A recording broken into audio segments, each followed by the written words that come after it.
All right. How we doing, gentlemen's? Hey, we're in Germany. It's fun. I'm doing just fine. Don't do it. What's your favorite part of Germany? Ooh. What is my favorite part of Germany?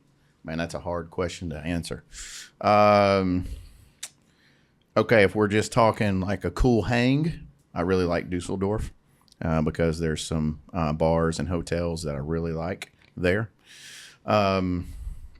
Outside of that, if you're like, hey, just historically, I really have an appreciation and affinity for all the World War II stuff.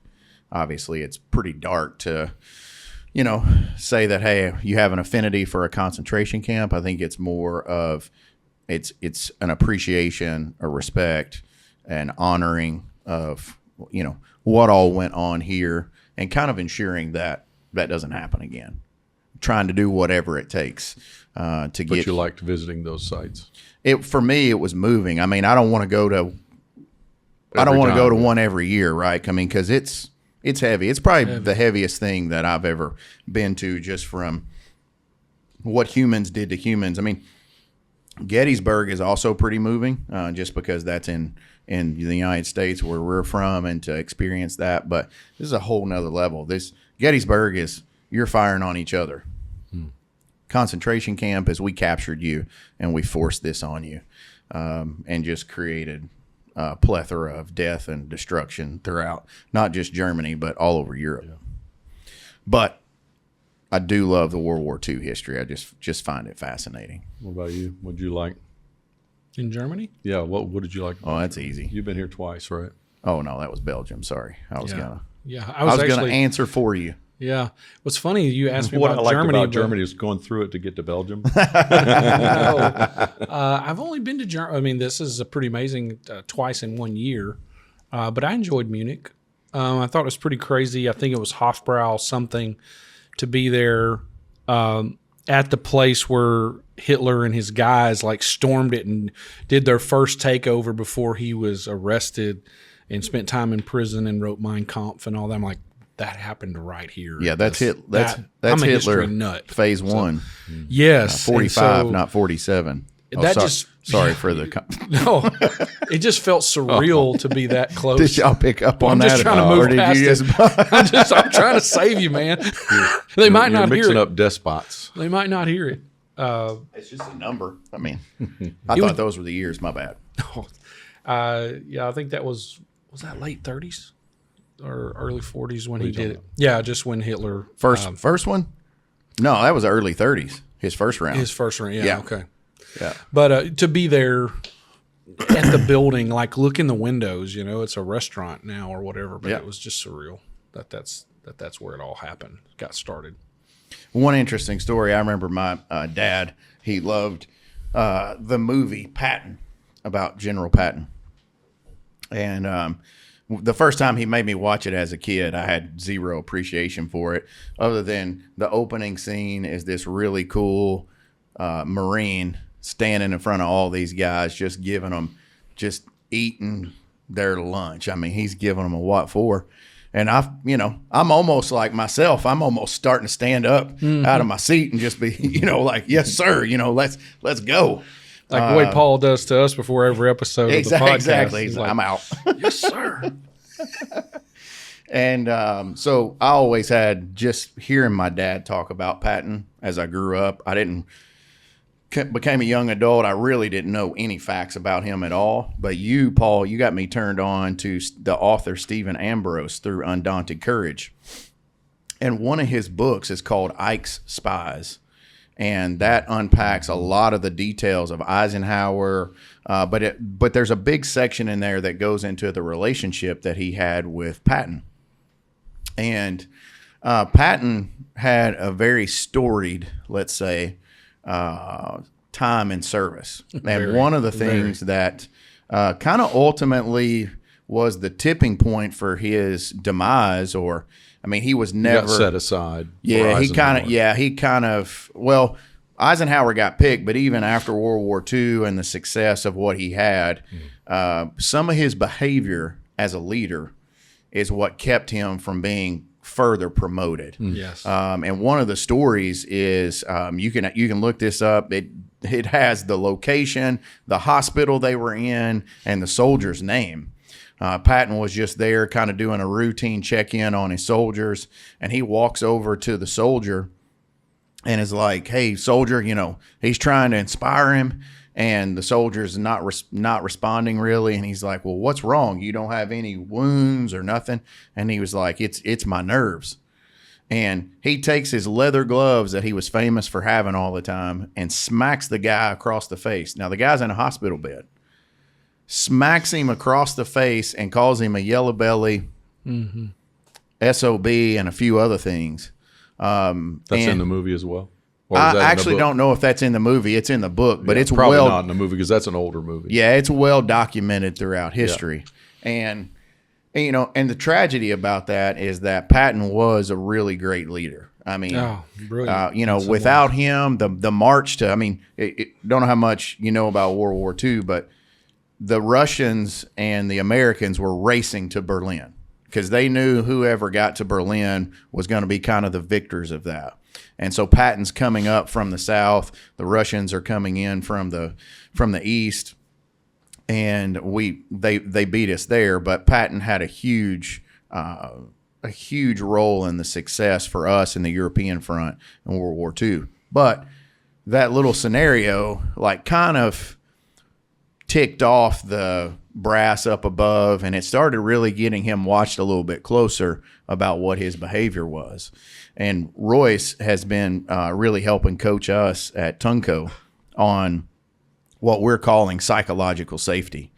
And as he's unpacked this for us and put it in layman's terms where dummies like me can kind of understand it and grasp a hold of it, one of the guys that came to my mind that was like a really good leader but just really shit the bed was Patton. I mean, he did not have to do that. I mean, what does his leadership look like? What else does he go on to do if he doesn't do that? Because it didn't cause that soldier to get up out of the bed and be like, "Yes, sir, where's my rifle? Let me just charge the front." Like it didn't do that at all.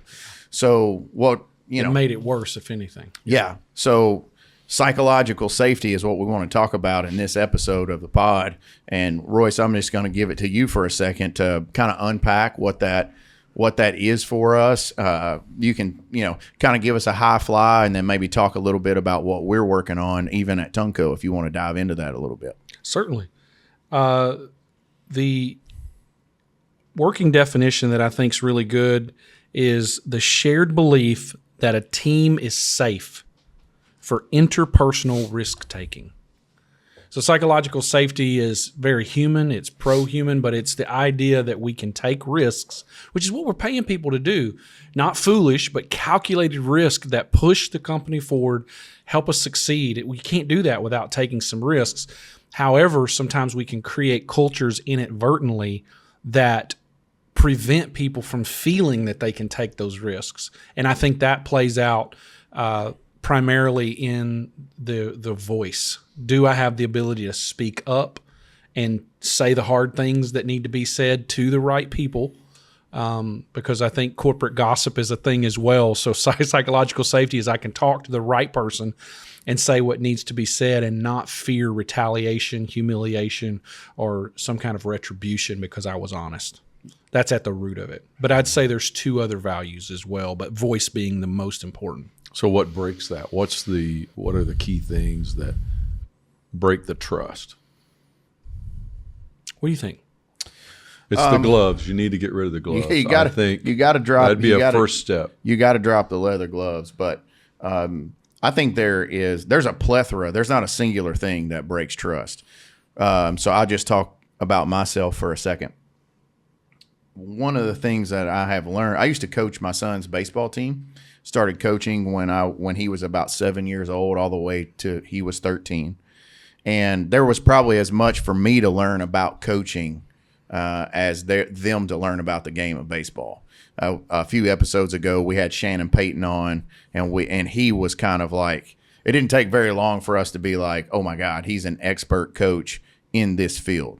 because he's continually evolving who he is as coach. And one of the things that he talked about is that when he first gets someone who wants to be coached, so he does specialized hitting coaching and a few other batting coaching, I should say, and a couple other things. And one of the things that he does is when somebody first comes to them, he doesn't try to overlay what he knows about hitting or batting just right out of the gate. He's not like just, hey, well, you do this and you do that and you do that.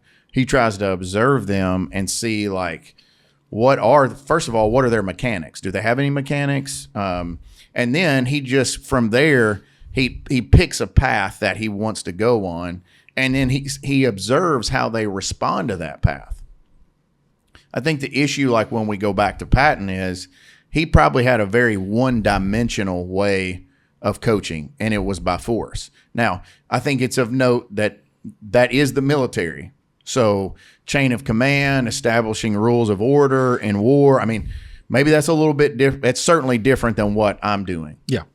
But one of the mistakes that I have learned as Royce is coaching us about psychological safety is that I have been missing the fact that everybody doesn't want to be coached the same, and everybody doesn't respond to the same level of coaching. And so I've made the mistake that even though I've used examples over and over and over again that like a professional baseball player still has to be coached on like the mechanics.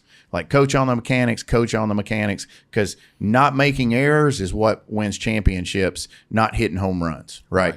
So the problem for me is that I failed to realize that each person has a certain talent, a certain skill set, but they also have a certain kind of responsiveness to a personality or how I engage or react. So what I would do is if you were at a high level and you're an executive, my first reaction is you're an executive, so you know. So when it would come to like mechanics, like basic mechanics, instead of me taking that as a moment to coach, what I would do is I would give them a response that would make them feel slighted, dumb. Even on my 360 review, I don't mind sharing this. Like somebody put soul crushing. Soul crushing. You know, and I've got other members on my team who do like that firmness of coaching, and that's what they want. Like if I gave it too soft, they would just be like, man, quit beating around the bush and tell me, just get to it. But it doesn't make that other person that needs to be coached differently in error or less or not it's not negative, it's positive, but I was missing the fact that building that psychological safety of trust starts with, do they trust that I've got their best interest in mind? Right. And if I'm coaching them at a level that feels like I'm always barking or soul crushing, or we call seagulling a meeting, that's the boss who always comes in and just shits all over everything and then walks out. Squawks at you and flies off. Yeah. Squawks at you a little bit, poops on the table, and then walks out, right? So for people who need a little bit more runway on the coaching, if you just come in and blurp something out, they'll be like, well, he just shit all over that meeting, and you might not even have intended to do it. Right. Even in one section of my 360, you had one group that was like, he used to seagull a lot and now he's way better. And somebody else put, he seagulls meetings all the time. So it's all perspective. Same time, it's all about perspective. And that's Right. where you have to back up and be like, oh, okay. It doesn't make one person right or wrong. It's their lens about what they're viewing that in and where's their trust at. You've taken the working genius stuff. Yeah, that's so valuable because like on the bottom end of that scale where people are closer to where the rubber meets the road tend to be perfectionists, right? And it is soul crushing for them to feel a sense of failure because they want so badly to check the box and to have done it to regulation and to expectation. And when they feel like they continually fail, it's soul crushing.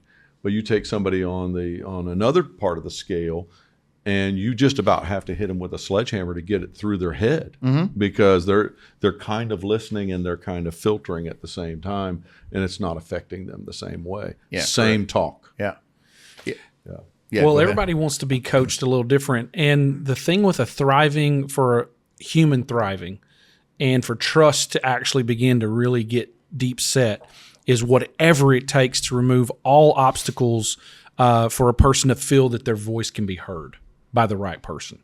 So there are things I've learned in my leadership, right, that behaviors that I have, and I think we all have blind spots, but when we can bring those into the light and say that this person experiences this when I respond this way is, I think, at the root of corporate, company-wide, business-oriented psychological safety, because we need that data to know how we're really doing. And you can create a climate in any organization where people just will say what they need to say to survive, but it isn't how they really feel. And so the more that you can get just raw honesty out there, it's going to be painful at times to start, especially if that's rather new. And another thing, too, is that leaders hear bad news a lot. And the last thing you want to do is, and not that it's bad news, but you get tired of hearing certain things. And so sometimes our reactions. Yeah, you're like, where's the win at? And Where's the win? attrition just kind of sets in. Yes. And if I'm sorry to cut you off, but it's a good point. If it feels directed at them, yeah, then that's where you're going to get that. You're saying, hey, I want to be high performing. I want to win championships. But if they are constantly feeling like they're never hitting the mark or they're missing something, they're going to tell you that they're performing, but all they're doing is pontificating to what they feel like you want. Yes. And that's a form of playing it safe. So you're not really risk taking. Matter of fact, you're like, at a certain moment where you don't feel safe to put your voice out there. Voice is the first part of this. You will look and you go on radar to find what is the minimum that I can do and maintain my standard of living, my pay, not get fired. And you don't want, if you want a thriving culture, you don't want people thinking in terms of what's the least I can do and get away with it. You want them of their own accord and energy going, oh my God, I want to go in extra so that this can succeed because they feel ownership. Voice is the first place where people begin to take a real personal ownership in success and high performance. So it's not so we just gotta the let them critique. talk. It's not just the critique. Then it is my voice matters to the success of things as well, right? Yes. So it's not just getting shot down or critiqued for performance, but it's like I have an actual voice to weigh in. Yes. Right. And the way I like to define it is this question in voice: is it safe for me to speak? Like, just that's, do your employees or does your culture, do people feel that it is safe for them to speak? And sometimes the safety there falls on, they might say something that a leader or an owner or an executive might not want to hear right away, but have they shown and laid down some groundwork that you can come to me with that and I'm going to consider it? Doesn't mean we do everything that you say. That's not what this is. It's not about being soft. It's not about being cute or kind even, but it's saying you are going to be heard and we're going to take it seriously and we're listening. When I was younger, those kind of conversations, I always just viewed them as people with a wet blanket. Like, man, you just walk around. This is your job, isn't it? Just throw wet blankets on everything. Just douse the fire. Good job. Yeah, Well, that could be a lack of psychological safety. Chief, No, I mean, no joke. That's how it was. Oh, here's Right. Chief Black Cloud. Yeah, Yeah, right. yeah, Because absolutely. and that was my perspective. Like, okay, I just set that person aside and go look for the person that knows what they're talking about. We can do this. Well, they weren't really trying to say we can't. They're Right. just trying to say, if you want to reach that goal, we got some realities ahead of us. Because people have different types of personalities. Yes. Go ahead, do the work. And so now what happens is, as a leader, a lot of the things I was striving for would become pipe dreams, or I would work myself silly to make them happen because I always had to be present to provide the energy and the answers and the work, right? Because I hadn't empowered people. I just dismissed them if they said we can't. Yeah. And they weren't an early adopter or whatever. Yeah, and you and I are a little bit alike on that, to where Leaving a wake of bodies. that's right. Yeah. Leather gloves. For sure. We're definitely Patton. But to the point where it's like, hey, sometimes people come to us with questions, and they're really honest, genuine questions. And maybe it sounds like Questioning. it's questioning. Yeah. And so the deal is, if they're your leader, and so if they're leading from that way and I'm their direct report, then that's different. now the chain of command is completely different about where the swim lanes are at and what that feels like.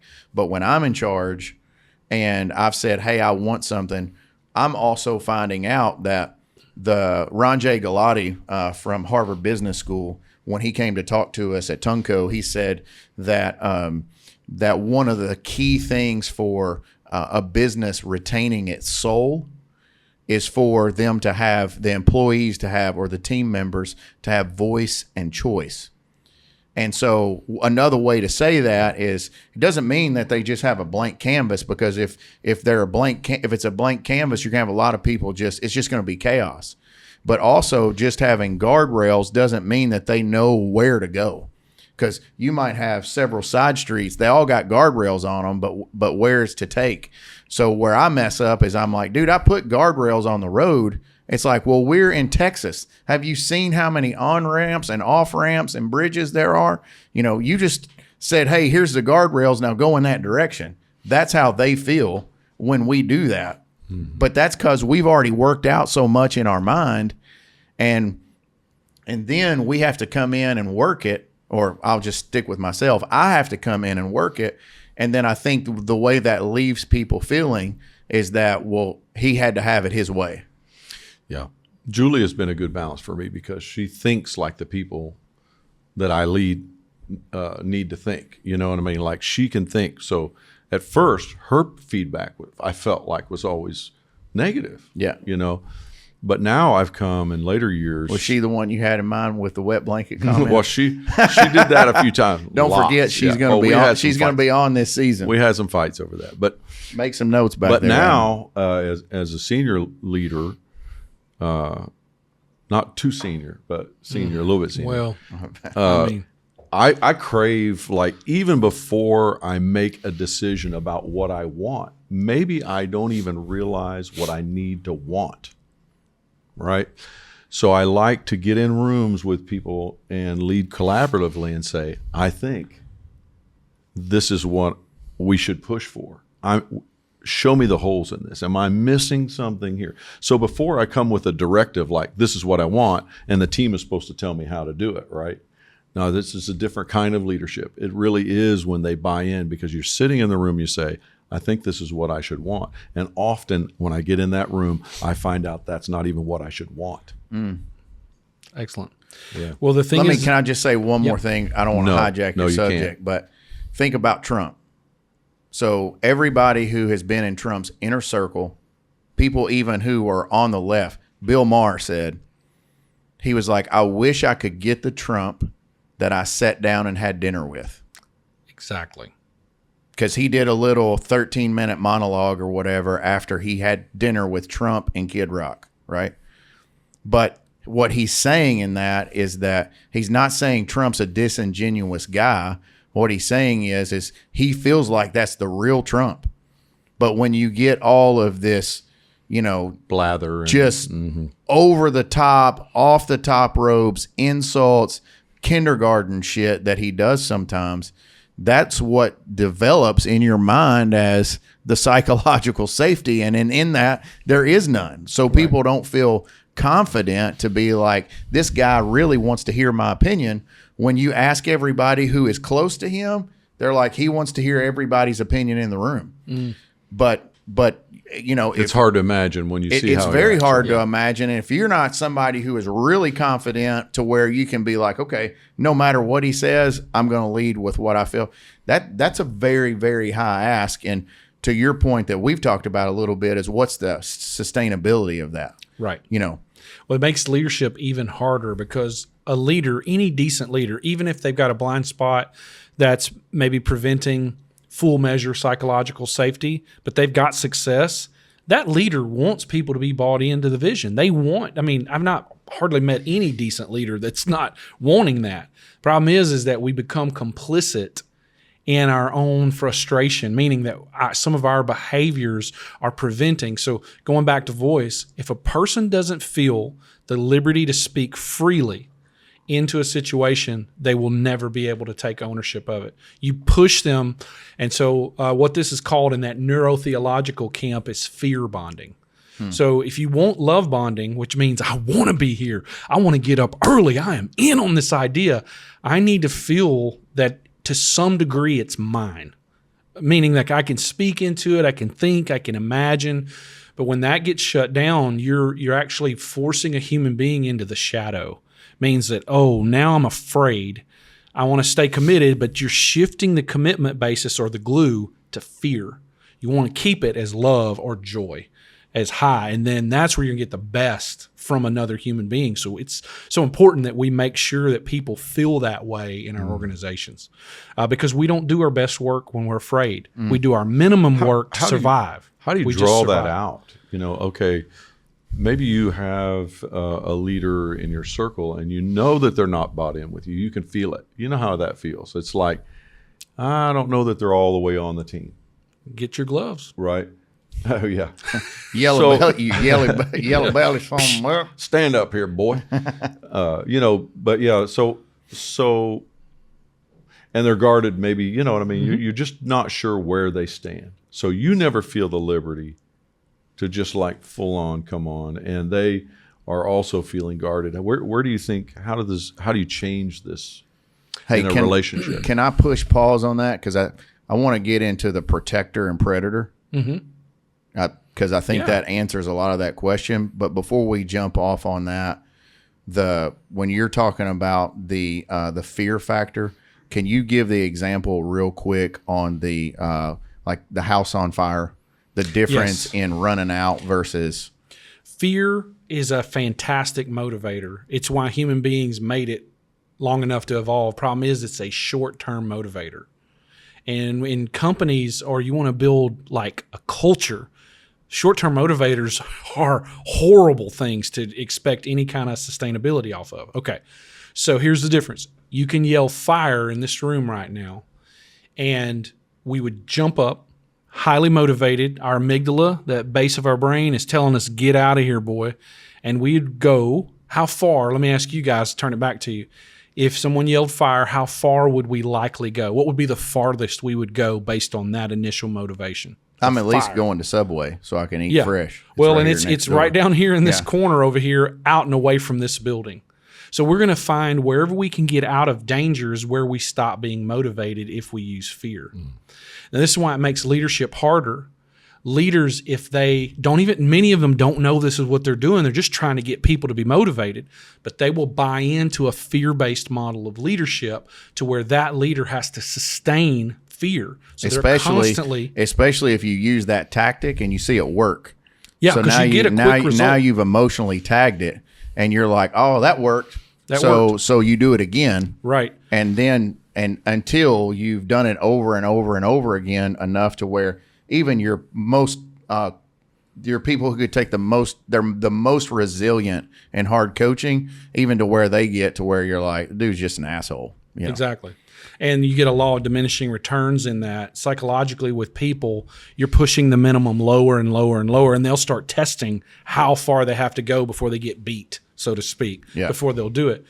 All right, so the leader has to continually come up with danger. And that's exhausting leadership because it's not self-perpetuating. You're having to think of ways to manipulate, essentially. All right.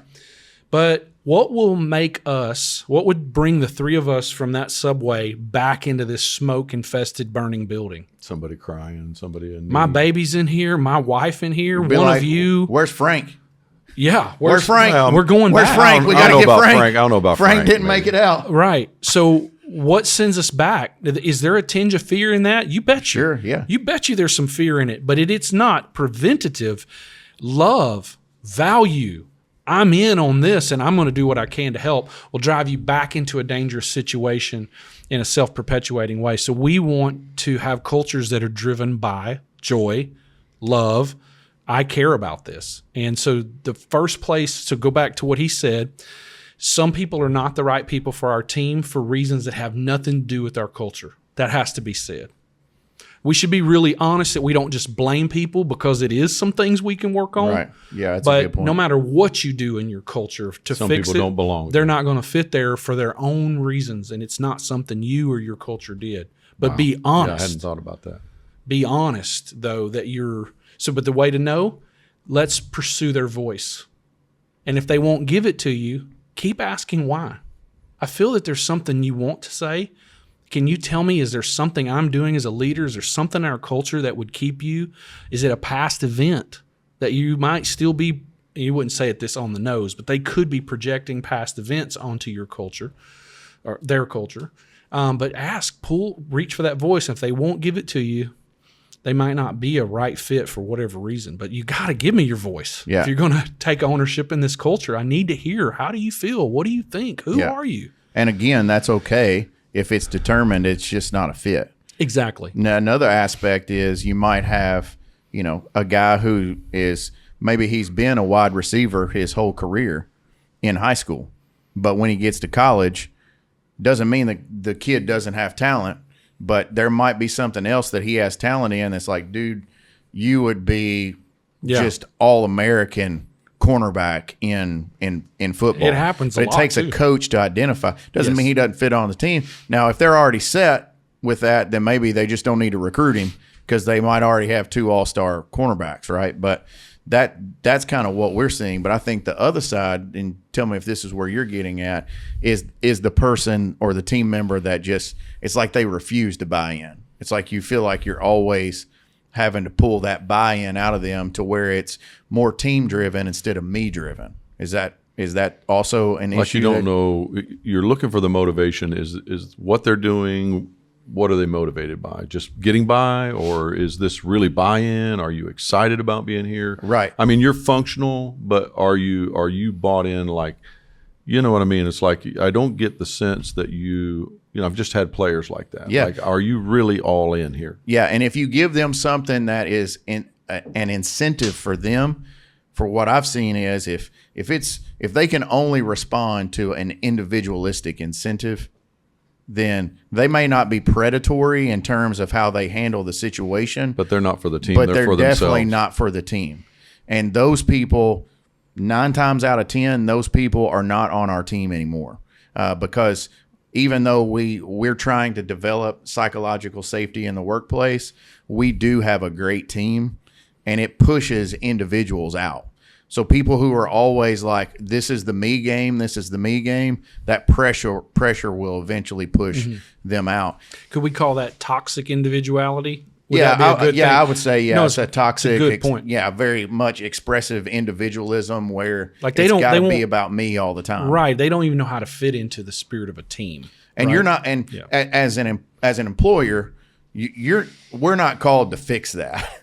Like if somebody's open to have the dialogue, I mean, we're not bringing on a full-time therapist to try to work through everybody's problems. Right. I mean, somebody's got to be willing to say, okay, I'm willing to put this to the side. And I'll give you an example of how much our a team feel that we have during COVID, post-COVID, and inflation was going through the roof. We were losing money. Like we lost in 22, we lost several $1 million. All right.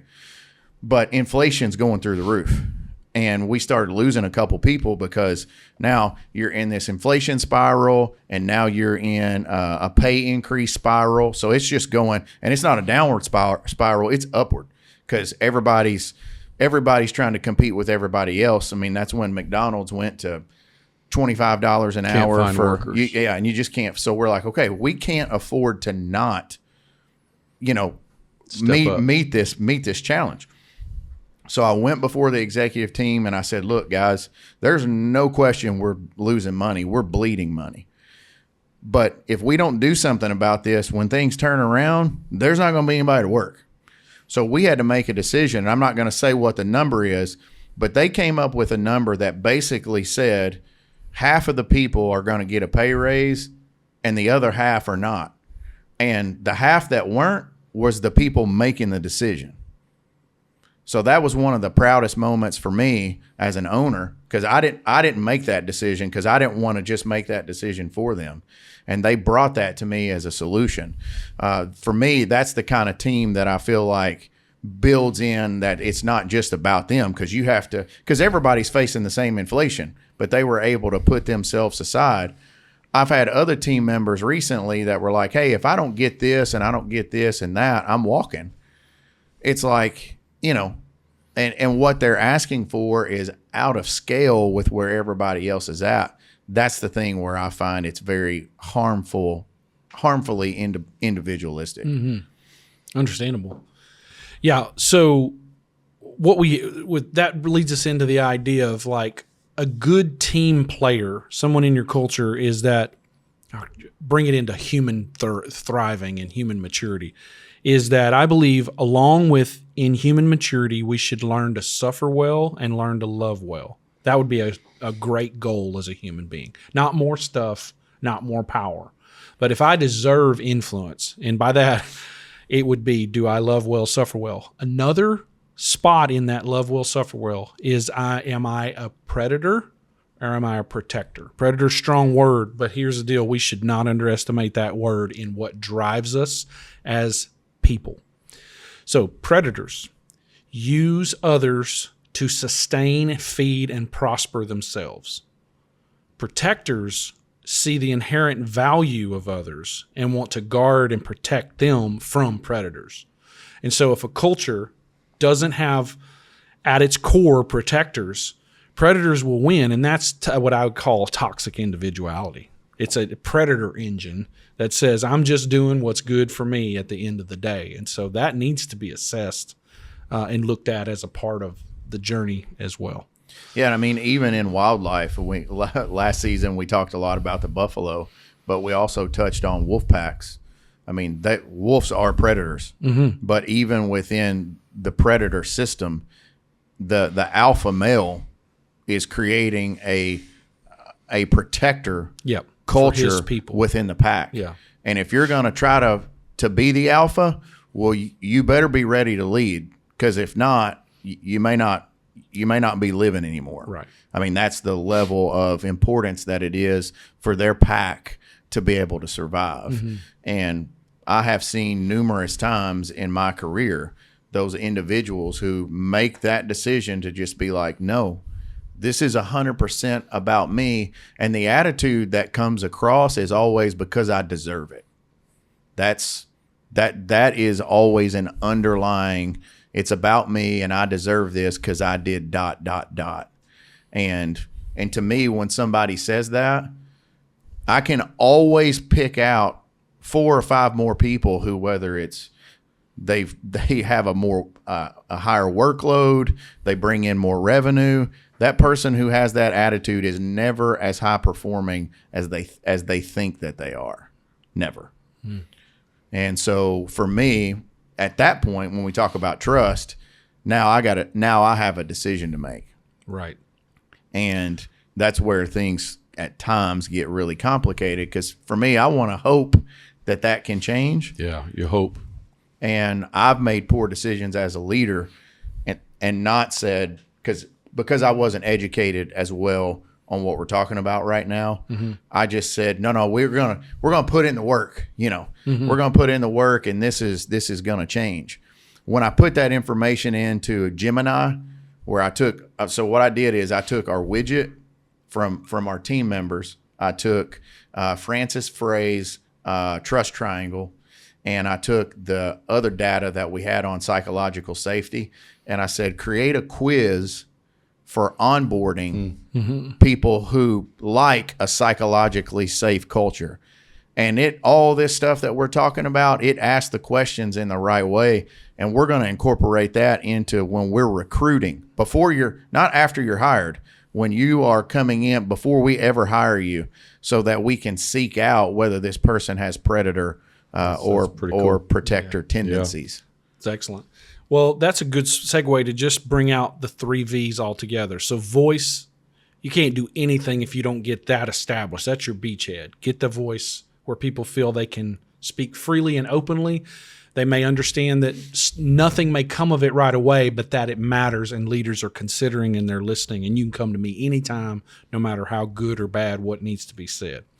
The next one is vulnerability. So that's another key tenet in psychological safety. And vulnerability is how, what? Well, the way that I like to describe it is that leaders go first. They don't expect from others that they may be leading or influencing to do what they are not willing to do themselves. So that's the vulnerability, is we go first in modeling we go first in showing that we're protectors, right? We don't tit for tat and be like, well, you didn't do this, right? No, leaders don't do that stuff. It's I'll go first because I want to model. I lead from the front, not from the back. And if you establish that with voice, you're starting to build it. And the third tenet would be validation. People who work in the company feel seen and valued. You see what they do, you respect it, but that's also valued. And that's oftentimes very simple what we can do there to convey that. So voice, vulnerability, and value. Validation. Those are the Validation. Validation. Yeah. Those are the three tenets. Three tenets of psychological safety that build a pretty robust, thriving culture if we can let those conditions and evaluate them, assess them, see how it is, get feedback. Is this the case? I love Jim Collins' books. They're just like Bibles for business. Mm-hmm. And that the Good to Great one of the elements of a good to great company was facing the brutal facts. Yes. Right? No, we're not going to gloss over the voice that's coming either from the data or from our team players. Mm-hmm. Right? So if we're not willing to hear that, we're not going to get better. We're just going to hit status quo. So it's a challenge for a leader to face the brutal facts. It is. Yeah. But what it does for a culture is when someone might have to bear the brutal facts, there's a lot of fear, potential fear there for them to be like, I need to tell someone this so that they'll understand it and we'll know where to go from there. But the fear that they won't be accepted because it's not something you want to hear keeps the culture limited. But when you hear it, you've just encouraged someone and everyone to thrive. And while I'm here, you mentioned someone who's like a wet blanket. I've called them joy black holes because they just suck all the light and hope and joy out of the room. They're going to be there on our team until we are able to address it and get the fit right. But how we handle someone like that who might actually be a toxic person, word will spread. And the people you actually want coming to you who aren't just wet blankets won't do it if I don't handle even a toxic person Yeah. well. Yeah, and that's they're like, I'm not joining that guy's team. That's No right. way. Because the people will, the rumors will go of how a conversation was handled, and people will be like, I don't feel like I should bring that. Well, it's just It like won't be good. how somebody treats wait staff at a restaurant. Right. Oh, yeah. Right. Can tell a lot. I was just listening to a story the other day of a couple that got together, and one of the things that sold her on him was how he treated people that were beneath him. Mm-hmm. And so it was a tell. It was like it built trust because she didn't know this individual very well, but when she saw how he behaved toward those people, then she was like, it was a tell. I think as leaders, one of the things that's difficult when we talk about this subject is, okay, well, are you just saying I've got to lead on, I just got to walk around on eggshells? Like because I don't think I ever saw myself as a door kicker. I've never kicked somebody's door in, So, when you start talking about things like this, you start to ask yourself, all right, well, or can I not even be myself? Like, so then you're like, well, maybe I'm the wrong asshole on the bus. Maybe I just need to find another bus to be on, or just a motorcycle. That way Well, leaders are change agents. I mean, leaders are change agents. And so they're going to drive. They're going to drive to something, and maturity teaches you how to do that. Yeah, right? That's right. But I don't think the need for straight talk ever goes away. I think you have to teach people that your straight talk is loving talk. And that is a trust factor, right? And I think I've had to say this many, many times in conversations. Now, I'm just a straight talker, and I'll smile. I'm on your team. I'm not going anywhere. And this is not like I'm going to stab you in the back somewhere. I'm going to tell you right to your face. We're going to talk. Here's the facts, and deal with the facts, right? And at first, I see, when new people in a relationship, I see them like the fear just like come over their whole demeanor, like fear. Because maybe somebody in their life has taken this same kind of conversation and beat them up, right? But about the third time you do that, you come into a room and you talk about the real stuff. They start opening up, and it seems, it takes time for them to understand that this isn't hate mail. Well, one of the things that he and I talked about that I said is I was like, hey, I feel like there's going to be some people I can't coach. That's true too. I think that's true for me. I need to have somebody else coach. So what's coming to mind is when we were in Mexico, it's at the planning session. There's one slide I have stuck in my mind where it's a 4 boxes, and there's a green box down in the lower left corner, a blue box in the top left, brown box maybe in the right, and we're trying to make yellow. You remember which one I'm talking about? You know my slides? Yeah, your slides. Yeah, so it's red in the bottom left corner, yellow to the right bottom, blue to the top left, and we're trying to make green. Okay, so I'm the blue. Which is the hothead. What is that? What's that one called? Well, just as a quick background, you have 2 accounts. We have 2 accounts that we need to invest in. They're 2 separate accounts to build trust. You have a relationship account and you have a results account. Businesses tend to get really emphasizing results accounts, and they don't emphasize relationship accounts. So the result account is we do what we say we're going to do. We do it. Relationship account is, do I matter to you in the process? And there are 2 separate accounts you have to invest in. So if you are low in results and low in relationship, that's a trust desert. If you're low in results, high in relationship, you're warm in effectiveness. If you're high in results, low in relationship, that's what I'm calling cold efficiency. And that's the blue that you're cold talking efficiency is me. Yeah. Assholes, another way to say it. Well, that was kind of what was coming to my mind. I just didn't want to say I was just going to say it for you. I beat you to the punch. But what we determined in that meeting, because we had quite a few of our team members, the person who leads right next to me is it's green, right, on the lower, the relationship side. High results, high relationship is green, blue and yellow together. Okay. So she's yellow. Okay. So she's high relationship. Gotcha. I'm high results. So what she and I talked about is I'm not going to come down to high relationship ever. Not in the workplace. I mean, it's just not going to happen. I feel like I'm high relationship with you guys, but that's always going to be just my inner circle. Sure. She's leading with high relationships. Good point. With everybody. And so that it's not that she's not results driven. It's that high relationship causes her to always give people more of a chance. And so what we decided in that is it's like the yin and yang. In fact, there was a book we were working on together, and the cover is yin and yang. And so what I have to understand is, like in this coaching model, there may be some people I can't coach. I need to get them more her way and vice versa, even if they're not my direct report or her direct report. And I think that's the challenge sometimes in a hierarchical organizational structure. It's like, well, I don't get to coach that person because they don't even report to me, right? But if it's somebody she's having problems with, I can come in and help. They don't have to all of a sudden to take them on and be their boss. But we have to have that dialogue of where that struggle is. So what ends up happening is she has somebody that's low results driven. Well, they report to her. Who does she report to? Me. So when it's not getting done, who am I putting pressure on? Not the person that's reporting to her. I'm putting the pressure on her. Because I'm results driven. And if I don't come at it from a relationship, if I could just come at it and say, hey, okay, it seems like maybe the problem is here where she doesn't feel like it's her. And I could be like, hey, who,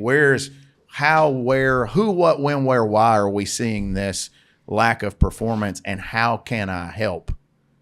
That feels more protector than why are we not performing in this area? We've been here for 18 freaking months. What are you doing right? about this? Exactly. So it's still going to get me to the same well, actually it's not, because the one result's not going to work. Exactly. But the other one's going to give me what I think I'm going to get from the why aren't we getting results over 18 months? Right. The real world example outside of corporate is going back to my baseball thing.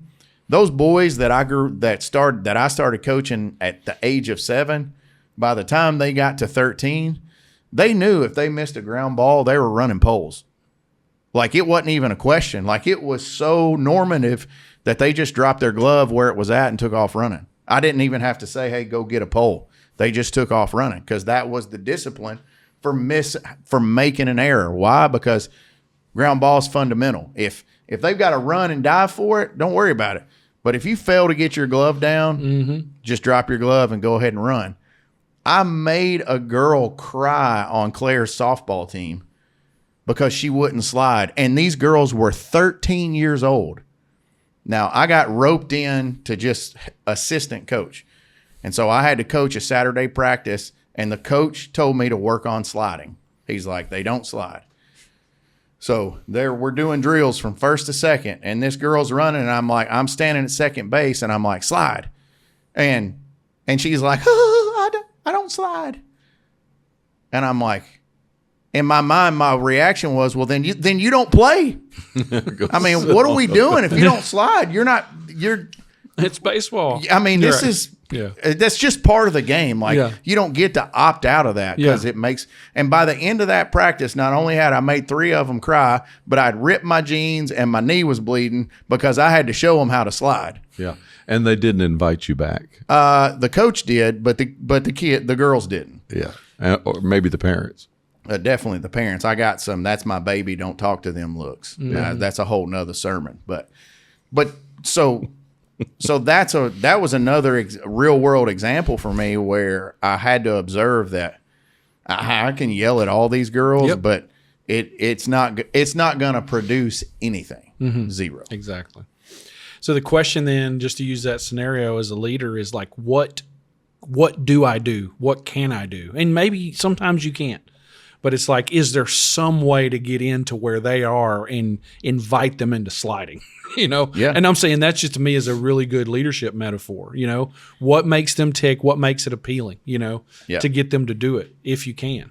I think on The Last Dance that Netflix did about the Bulls, the one when we've talked about this before, but that example where Phil Jackson let Dennis Rodman go to Vegas like during the playoffs. He was like, he's getting burnt out. Like, I got to let him go. And Jordan was like, we'll never get him back. And he was like, let's just let him go. And sure enough, he didn't show up in time, and Jordan had to go pick him up. But then when the cat showed up for practice, he's like energized. He's charged up. He's running laps around everybody. And he's probably been on a bender for 36 hours. But again, Phil Jackson understood what the player needed. What each player needed. And I think he was a master at that. Yes. And I think, Royce, for what you've been coaching us on, if I said I've got multiple deficiencies, but if I said one of the things that is a big one is not making the effort to we've done the disc profile, we've done the widget. That's all there. All those tools are there. But really understanding how can I help coach and how does that person need to be coached to get there. Is it the best use of your time? I'm not saying this in a somebody's a waste. Is it the best use of your time to coach somebody that is more on a granular level and that needs hand-holding and needs a lot of detail? I think that I've found I can't lead that kind of person. It will frustrate me. I'll be mad at them. I don't get them. I don't get their motivation. I can't figure out why they can't figure it out. I don't want to lead them. I do not want to lead them. You don't want to lead them, or probably by the time it's said and done, you're so frustrated you don't want them on the team. I am critiquing them the entire time because I'm like, just figure it out. I don't know. So I found that there are people. Been there. Yeah. There are people that they're great workers, but I can't lead them with the kind of leadership they need. I have to have a go-between. I have to have somebody else because I can't give them what they need to be a high performer. That's understandable too. Doesn't make them bad, and I don't think it makes me bad. I'm just not built for it. It just makes you a dick. Well, probably. The blue category. No, I think understanding our leadership, and man, I can't help, because this could sound, this is what I say with psychological safety. It's not a soft add-on. it is actually performance fuel for people. Rocket fuel. It's rocket. If we can do it well. But a lot of times we tend to think of things like this as soft add-ons that are like ancillary or accessorizing the real work. So knowing our leadership, which I respect all of that, knowing my leadership, but then I also, and this is not a reference to you specifically, but that we can get so caught up in the result piece, and that's why the two accounts are so important. And it doesn't mean that we've got to suddenly be perfect in both, but if you're working the results piece with somebody and it's not really getting full like you'd like, just back off of it and just make one investment in the relationship piece. And a lot of times something will break free, almost every time, in that relationship. Now, that doesn't mean that suddenly they need to report to you all the time, but just back out of that other account. And maybe you're relating it a lot and it's not going very far. Just back off that a minute and say, all right, what are we doing? Yeah. And did you do the thing you told me you were supposed to do, felt you were meant to do? What steps have you taken in that? I think I would also say as the team grows, like if just the three of us were running a company together, nobody else, we're going to be so connected that we're going to naturally fill gaps. Mm-hmm. Like we're not going to have to, we probably wouldn't even take the time to do the widget. If we were a new startup and new at this, we would just be feeding off each other. But what we're talking about, like within our organization, we've had 10 people do the widget already that are in high level leadership positions of some way, shape, or form. And of those 10, you know how many galvanizers we have? One. Wow. Yeah. And that's me. And zero invention. Yeah. So we've got one galvanizer, zero inventors, several people in wonder. And one of the, finding out that wonder for me as a working frustration has already been like a just like a lift off of my shoulders, because I've just been like, you know what? I don't like it and I don't have to like it. Right. But I also don't have to be mean about it. Right. Because I'm like, oh.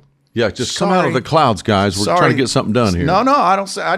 I'm like, if we've already galvanized around something, I'll just be like, oh, we're not going to back up to wonder. Let's just keep moving. Yep. And that's all I have to say. Yep. So now we've got language around it. Mm-hmm. So the wanderers aren't like, well, he just shot me down. Well, I didn't shoot you down because we had 3 meetings ago was our wonder meeting and I wasn't even in it. Yeah. So y'all, actually what we're working on, exactly. the shit we're talking about, you guys came up with. So if you don't like it, you're already escalating. You're just telling the story, or you're escalating. I know he's escalating, but it's just not as an advertisement for that, but that is what's so important when you know where you are in the workflow and you've done the work up to that point. You can just resist everyone's temptation and tendency to want to start that workflow over. And the other thing, wonders are the worst. Are you invention? No, I'm I'm DG, discernment and galvanizer. Yeah, which is a classic CEO type. Yeah, he's in the middle space. Yeah, and my working frustration is wonder and enablement.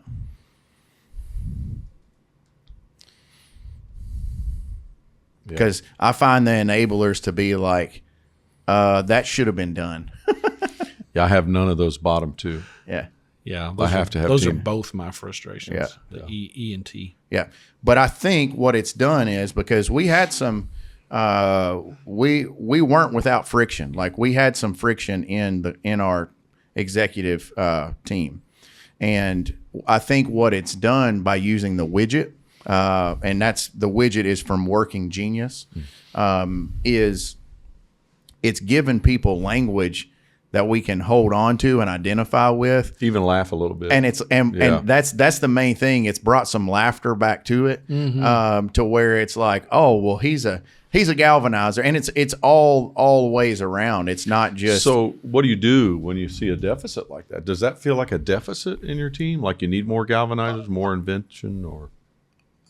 I think definitely if you got a goose egg on something, which we have on Inventor.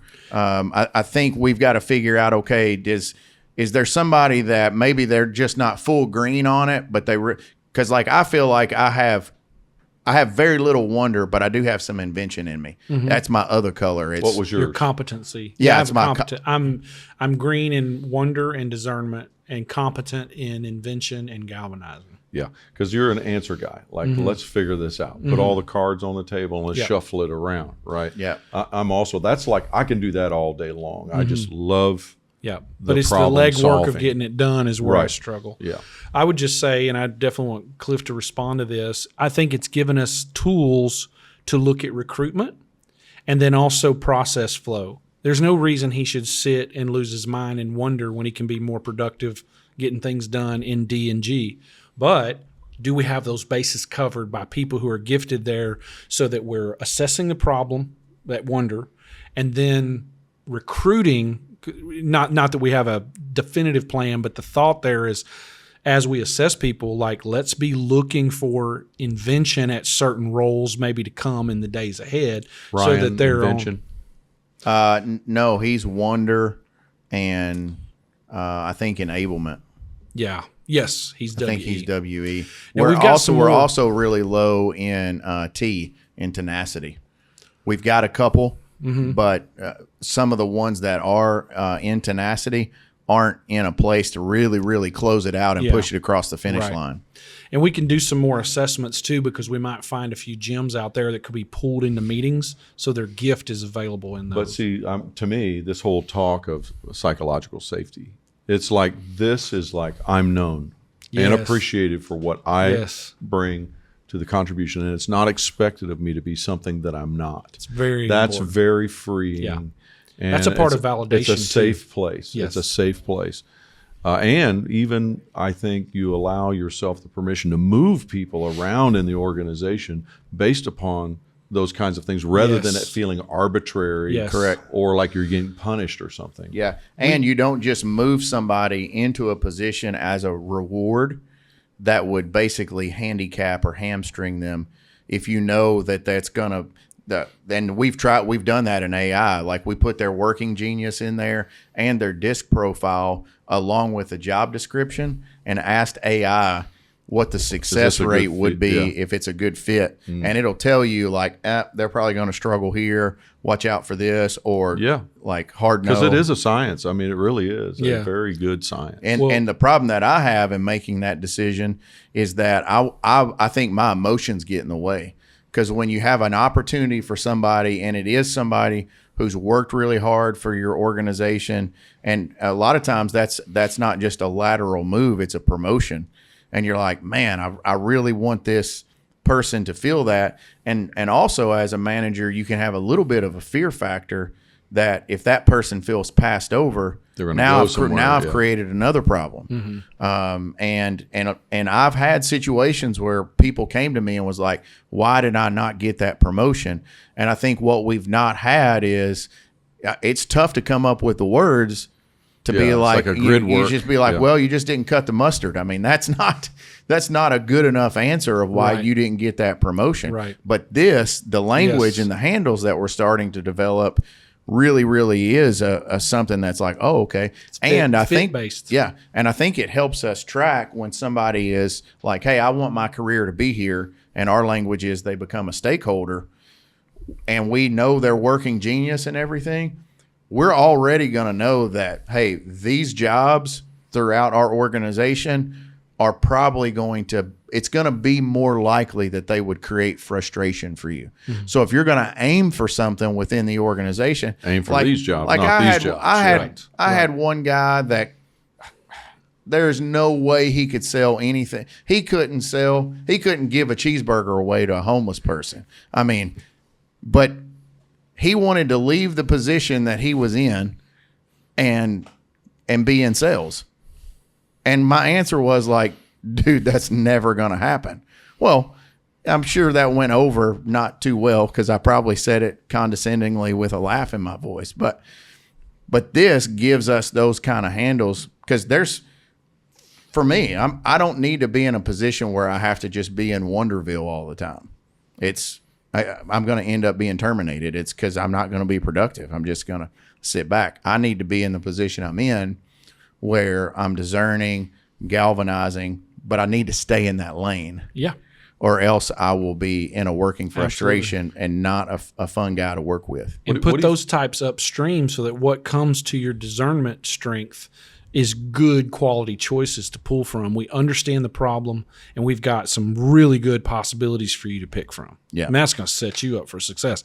Then after you've done it, you pass it on down the line from galvanizing. How long do you think it takes for a substantial company, 50 or more employees, to change a culture? Boy, that's a good question. Well, I think it would depend on its toxicity. yeah. But you could use Frances Frei as a good example. She's a professor at Harvard that has the trust triangle thing. Yep. And she was recruited from Harvard full time by Uber. And I think she was there maybe 36. From Uber? She had From Harvard to Uber. Oh. She turned that place around. And it was well known that place was going down the drain. Yeah. And that the culture was the leading thing that was doing that. And I actually got to sit in a class with her at Harvard. Wow. And it was unbelievable. And the interesting thing is she said, we've always heard the golden rule, treat others as you would treat yourself. And she said, the problem with that is some of us treat ourselves in a very, very unfair way. We don't like and we ourselves. think everybody else wants to be treated that way. Yes. She's like, it's missing a little depth. So we're going to add depth to that. And that's where she talks about logic, authenticity, and empathy. In that example, what was the turnaround time? Because that's it was 36 to 48 months and then she's actually back at Harvard now. She ended up coming back. Yeah, it's incredible. But that's not a 50 employee company. That was they were pretty scaled at that point. Still, I think to build a culture, it might be the same. It might be the same. Yeah. Yeah. Well, Project Aristotle, which Google did this, Project Aristotle, and they evaluated themes from thriving businesses and all that. And get this, the one common denominator in all thriving, high-performing teams was psychological safety in their findings. It was the number one thing that everyone had as a base condition. And again, you would define that as what? You gave a definition earlier. Do you want to look it up again? Or it's basically the ability for people to make interpersonal, like team cultural risk taking. It's safe to do so. And that would come from voice, vulnerability, and validation. We take risks in these areas. Voice being the most important is that it's a culture where people can speak and say the hard things. We could call it a culture of candor. That candor needs to be two ways. So sometimes you can have a strong leader and they got tons of candor, but can they hear candor and it not feel like there's some kind of retaliation for that? And I would just say, as a business leader, if you're listening and you're like, man, this just sounds like a bunch of patty cake BS. I think if we could time warp and go back and tell our grandfathers this, they'd send us back to the future. They'd be like, hey, I don't want to hear that candy ass bullshit, right? Yeah. But I think one of the things that we have to realize about culture is, no matter what we're leading, it could be a nonprofit organization, it could be $1 billion business, that has to have some fluidity to it, the culture, that evolves with what culture as a whole is doing. And one of the things that's not good right now, and we've talked about this on multiple pods, is that people don't feel safe. So they're bringing that into the workplace already. And that's not giving anybody an excuse or anything, but it's just where we're at. Yeah, it's the people you're working with. It's how they are. Most people are on their phones, and the majority of what they're looking at is making them feel unsafe. I mean, we have teenagers committing suicide because of what's going on their social feeds, and they can't even have the strength to just turn it off, to just turn the app off. Mm-hmm. So we're having that kind of downward pressure on people's mindsets. There's no way to disconnect that from work. So whenever they bring that in, if we have something that is reinforcing that, then it don't matter if they've been there for a week or they've been there for 10 years. It's like, well, this is unsafe as all the other bullshit that I deal with on a regular basis. Doesn't mean we'll always be right here, but I'm sure that what was that project called that Google did? Project Aristotle. Project check it out. Yeah, I would love to see what her approach was. Was it top down? Was it across the board? You talking about Francis Frei or the Google projects? Two different things. Francis Frei. I'm Yeah. sorry. Okay. Yeah, just Her like work with Uber. Yeah, like what was her order of attack? Was it like, let's start up here, or was it like kind of all over? Yeah. It's hard to know because every situation is kind of like a building that has a fire in it, to be quite crude. You got to go in and assess where is this at and begin to deal with it right there. Just friend her on LinkedIn and ask her. She'll answer you. Like she'll fire right back. I mean, her and her wife are very involved in. I mean, they're posting all the time, and they're like good about. They're very interactive. Yeah. Amy Edmondson is another pioneering leader in psychological safety, and HBR, Harvard Business Review, has a statistic 26%. So when businesses begin to move toward these principles in their workforce, they see a 26% increase in high performance. Like, who wouldn't want it? So I'm just saying, you could be listening, have all this skepticism, all right, but who would not like a 0.25% increase in performance in what you've already got, what you're already paying for? I was thinking of like, why would you not want to, put that in place? It's at least. I mean, how big of a risk is it to try? No, it's not. Right. It's not. It would be to maybe have to hear some tough things, but if we can find the way, and I would just say, I know you got something in the hopper. I would encourage every leader, do some self-evaluation. You are not your business.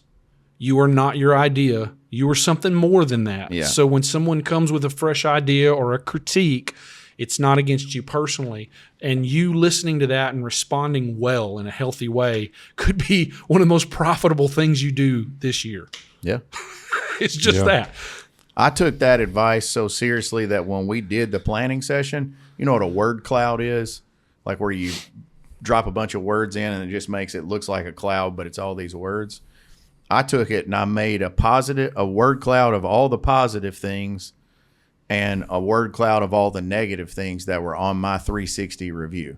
I probably had what you saw my review. Was there a storm brewing? Well, I want to joke, but it's such a vulnerable moment. It's fine. I can't joke. I was like, and we couldn't even get the words on the screen. We don't even need a meteorologist for this one. Yeah, the words wouldn't even fit on the slide. They wouldn't even fit on the slide. It didn't look like a cloud. It just looked like just all these negative. It looked like a microchip. It was printed so fine.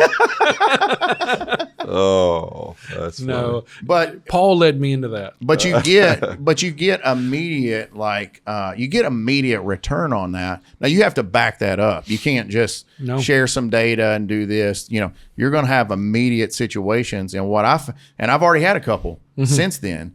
And it's like you're learning. Yeah, and it's like and there's times where I'm like, I don't really know if I push that too far, and that's not being disingenuous. Because there's a little bit of knee-jerk reaction fear, like, oh, did I push that too far? Because again, like you said a while ago, you were like, well, you're escalating right now. Yeah. Like for me, I didn't feel like I was just getting excited about it, but that's part of the problem.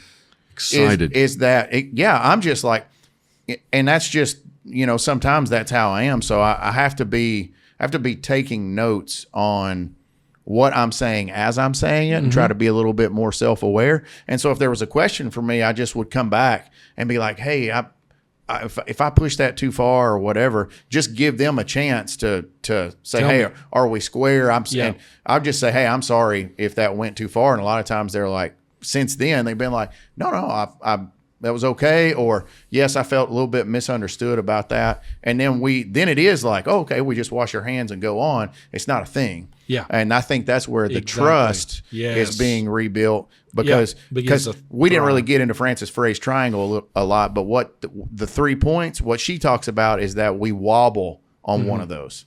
So you've got empathy, like logic, and authenticity. I wobble on logic. Now, and people who tend to wobble on logic struggle with empathy because I'm like, I can't believe you don't freaking know that. That's so I'm wobbling logic, and the response delivery is I can't give empathy to that because I'm just like, oh my God, that's so freaking stupid. And even if I'm nice about it, my body language, my tone, and all that can be like, oh my God, he just made me feel like a complete idiot. So I still delivered the message, even whether I tried to deliver it or not. And authenticity, I see the real you. Empathy, do you care about me? And logic is your decision and reasoning is sound. And so those three. It's not arbitrary. Yeah, those three things is where trust actually exists in those three things. And trust is such a huge piece of anything that's going to thrive. Yeah. Humans have to feel trust to thrive. And we'll just kind of land the plane with this. In Mexico, when we did that, if you remember, we went around the table. Yeah. And you said, I think you asked the question, hey, I just want to hear from everybody. What do you feel or sense when you hear the word trust? And pretty much everyone in the room said something negative about trust. Yes. He wasn't asking in reference to Tungco. Yeah. He was just saying about the subject of trust in general. Yeah. So the theme was that We're going to get burned. you have to think that most people are leading with a lack of trust Yes. when they come to the relationship. Yes. And it just takes some time to do that. And every time you kick that leg a little bit of the three stool of trust, they're like, it ain't going to be much longer. And that leg's going to be kicked out. And I'm going to be on my back. And then the other thing is Francis Frei says that for every one time we cause a wobble or we create a wobble, it takes 10 to be able to shore that leg back up to where people are like, okay, I'll sit on that stool again with confidence. Yeah. Covey said it like this. He said, trust comes and drops, but it's lost in buckets. That was one of my favorite quotes you had because you had an image with that as well. The Speed of Trust, is that out of that book? Or? I think so. Yeah. But it's the idea that, and the statistic on it is 10 to 1. So you do an act that breaks trust, going to take 10 trustful acts to reestablish what was lost in the one. So I think, we started the conversation with Patton. I mean, he could be somebody who is a misfit. Yes. Right. But I think what the challenge is that we want to do is how do we be strong leaders, be misfits, but let people know they're in a very psychologically safe place. And it's a wonderful place to land. And circling back to Patton, I could just throw this in here too and see what you think. Even a guy that is trained, how studied was Patton? Oh, his may not have been a better one in Seriously, history. yeah. Like he was a tactician. Genius in his study. What if someone had just allowed him to sit in a 1 hour with a 2025 understanding of the battlefield and the battlefield mind? Yeah. And then he was able to sit in a 1 hour presentation on what we know about the brain now. Yeah, exactly. I guarantee you he'd have never slapped anyone in the face. No, and he just didn't know. Look at Steve Jobs. He would have more than likely become a 5-star general. Yes. Not been killed in a car accident. That's how he died. That's right. He died in a car accident because he would have been back here.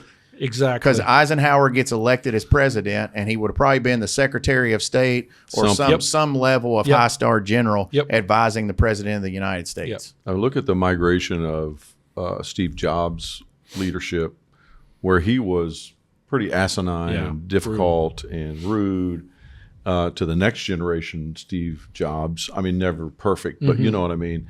I think he was a much more empathetic leader. He learned a lot. These are skills we can learn. I mean, we can learn them. Yeah, we can do absolutely.